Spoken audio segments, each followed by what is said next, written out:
Hi everyone. So right in here I have two different types of beans. I have northern beans and pinto beans. Now if you have any kind of dried beans, you know, they tell you to soak them or whatever, I recommend you just throw them in a stock pot with a lot of water and you just let them cook forever and then they'll get soft at some point. Anyway, I'm doing these up for a recipe. I am going to make some pasta fagioli with the leftover sauce from the lasagna. So I'm going to let these go for a while and I will be back to show you all the other goodies and all the other bells and whistles that we throw into this thing. See you later. Hi everybody. So we're back with the second part of this pasta fagioli. The first part I showed you how I just, got the beans together. I didn't bother soaking them. I just threw them in a pot, let them cook forever. So they're done and draining in the sink. I got a pound of ground beef in here, and to that, there's some extra virgin olive oil in there too. To that, I have a large onion, I think it's like 4 cloves of garlic. I got a half of a red bell pepper, half of a green bell pepper, 1 celery stalk, and 1 carrot all cut up. I'm just going to let the vegetables cook with the meat. The meat that we buy is extra lean, so I don't worry about draining it at all. And then to this, I'm going to add some garlic powder. And I'm going to add some Italian seasoning. Oh, that might be a little bit more than I wanted, but don't worry. Now, the sauce that we had left over from our lasagna the other day, I'm going to also put that in here. Traditionally, you put just diced tomatoes and stock in here and call it pasta fagioli. However, I'm not going to do that. And I'm also going to use a different type of pasta altogether. I have some pasta that I bought a while ago for a completely different recipe. And I didn't need the whole box for it, so I'm just going to use that. And that's one of the things about Italian recipes. They're so forgiving and they're so versatile that you can throw basically whatever you want to as long as you keep the seasoning, pretty much the same, I guess. And it would be so easy to make it Mexican because just change out the spices and you have Mexican stuff. Okay, so I'm just going to let this cook, and as you see it's kind of getting there, and I'll be back and I'll show you everything else I throw in here. Hi everyone, so this is what it looks like when everything gets cooked, and see all the vegetables, they're letting out all their juices and stuff. That's just going to add to all that yummy flavor that's going to go through this fagioli. Now, in here, I don't know how many pounds, I don't know how much. Yeah, about that much of beans. And this is a mixture of pinto beans and navy beans. And you could add more beans to this. Traditionally, pasta fagioli has all kinds of beans. But these are the two that I wanted to cook with today. So, even if you only have one variety of beans, just use a lot of them, and I'm sure that'll be fine. Now, here's something that's a little different. This is the sauce left over from the lasagna the other day that I'm just going to throw in here. I mean, why not, right? I might want to take this by cup measures. And it's a little thick, however, we got something that's going to remedy that.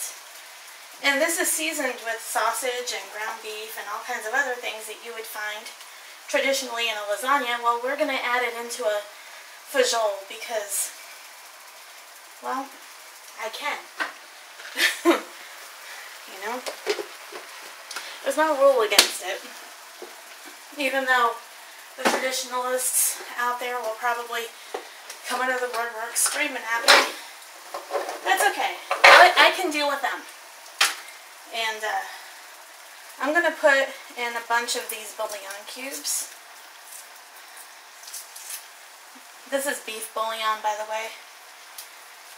And you're going to want to do this because you have to cook with, when you're making a fagioli, you have to use a lot of water. And it seasons stuff. I don't know. I would assume it seasons. That means it's got flavor.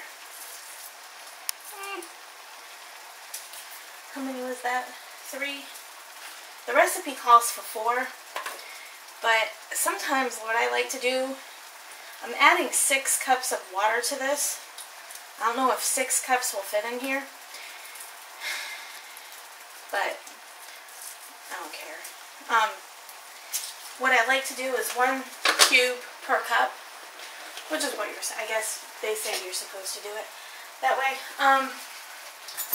Okay.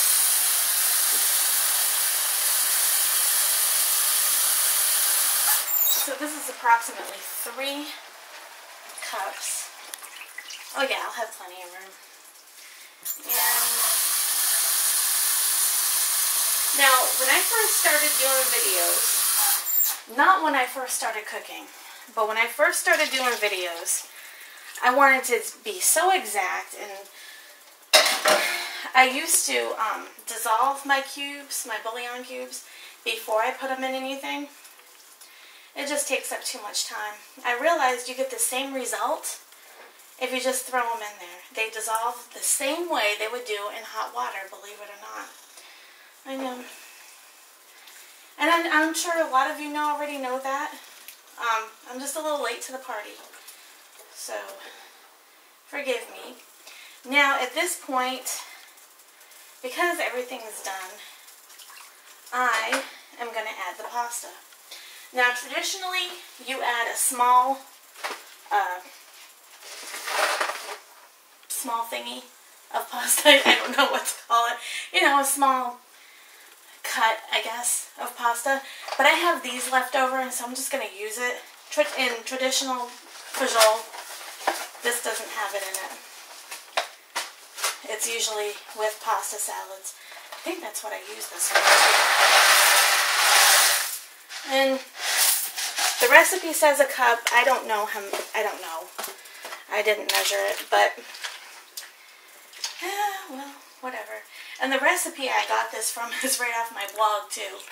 And so I did make it the right way once before, and it turned out pretty good. So well, let's keep our fingers crossed that this one turns out just better. Wouldn't that be nice? Okay, so I'm going to let this simmer for probably about 20 minutes, and when we come back and the pasta's done, we can eat. So we'll see you soon.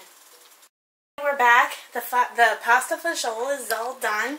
I have Toby a plate already, and this is what it all looks like in the pot. It makes a huge amount, and it's very filling too. I want to give a shout out to somebody that I did not know did YouTube videos. However, I follow their blog. Tales from a Middle Class Kitchen. Hilarious, hilarious YouTube videos. And you need to let that known that you have a YouTube channel, because you and your wife are hilarious. And if you guys never checked them out before, go check them out. Subscribe to them, like them. They're hilarious, and they make really good food. Okay, so Toby, it's your turn to do a taste test. Okay. Are you up for it? Let's do it. Alright. So, until next time, guys, live, laugh, and love, and you know who's coming up. I just wanted to do that. Did it look that good to Yeah. you? Okay. Well, Heather and I were talking as she was preparing this fagioli. I got to thinking, I know I'm pretty fluent in Spanish, being from Texas and all. I had a lot of friends of the Mexican persuasion.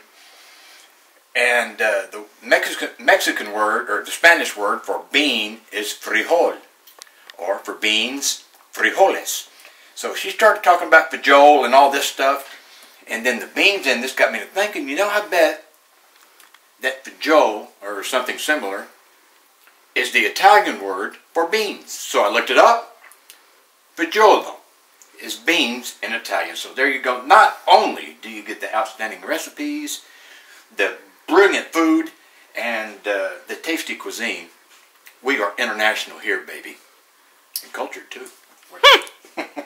You're too funny. I am, ain't I? Okay. All right, let's give this a whirl here. Let me get a little bit of everything. There you go. That's a pretty good bite, and it's going to be hot, I can tell. Oh, gee. Good job. Yeah, told you we're cultured. Look at that.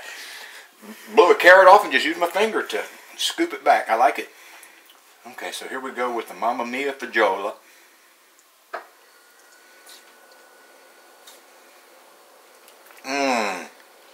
Man, that's really good. Really, really good. So we're going to have a good supper. Try this. You will too. And we'll see you next time. Adios.